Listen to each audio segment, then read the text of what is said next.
باپ کا انتقال حضور کے اس دنیا پہ قدم رکھنے سے پہلے ہی ہو گیا تھا.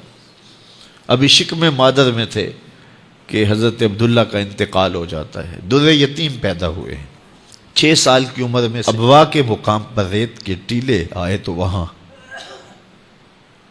سیدہ آمنہ کی طبیعت خراب ہو گئی، اور پھر لمحے بھی زندگی کے آخری ہیں.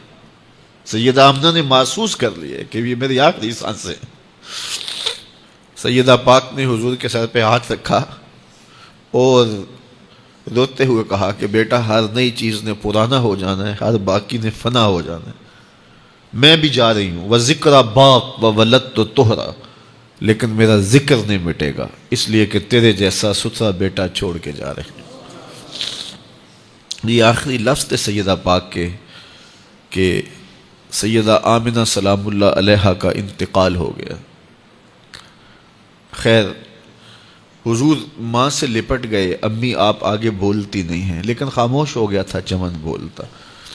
حضور نے وہیں پھر اپنی ماں کی تدفین کی.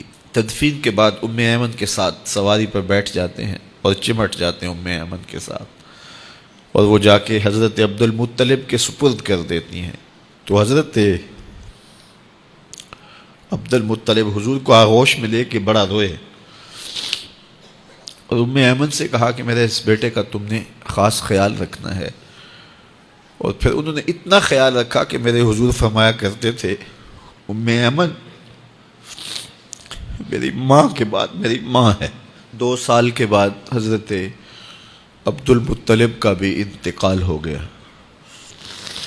ابن حشام کے یہ لفظ سینہ چیرتے ہیں کہ جب امیر قریش کا جنازہ اٹھا تو سارا مکہ جنازے کے لیے امڑ آیا، لیکن لوگوں نے 8 سال کے ایک بچے کو دیکھا جو دیواروں سے لپٹ لپٹ کے رو رہا تھا. آج یہ سہارا بچھن گیا تھا.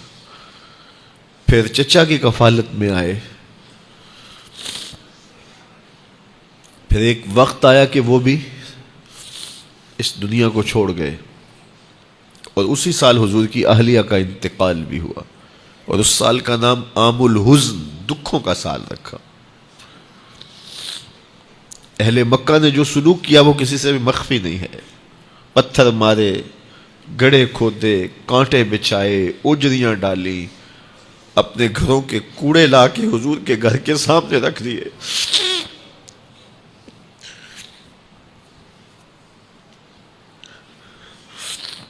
یہ کس چیز کی سزا دے رہے تھے میرے حضور کو؟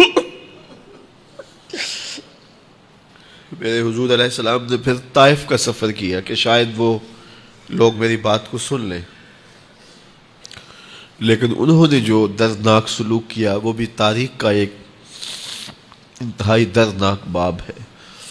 انہوں نے اوباشوں کے ہاتھوں میں پتھر دیے، اور جس راستے میں میرے حضور نے گزرنا تھا ان کو اس راستے پہ کھڑا کر دیا اور کہا ان پہ سنگ زنی کرو. اور وہ آقا کریم پہ پتھر مارتے، حضور کے پاؤں پہ پتھر مارتے. آقا کریم علیہ السلام پاؤں اٹھاتے تو وہ دوسرے پاؤں پہ مارتے. پھر حضور شدت درد سے بیٹھ جاتے تو ان کے 2 گھنڈے دائیں بائیں سے آگے بڑھتے اور حضور کو کندھوں سے پکڑ کے اٹھاتے، پھر سنگ باری کرتے.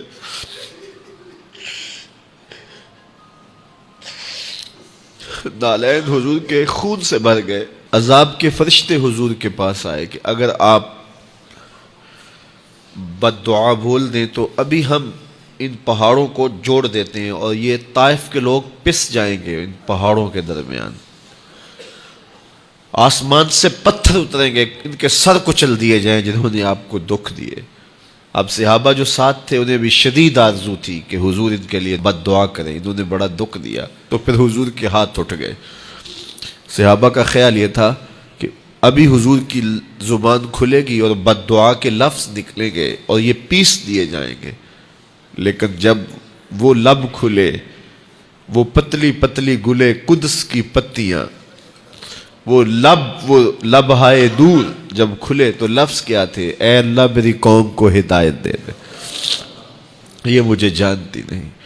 اور کہا کہ مجھے ان کی نسلوں سے ایمان کی توقع ہے.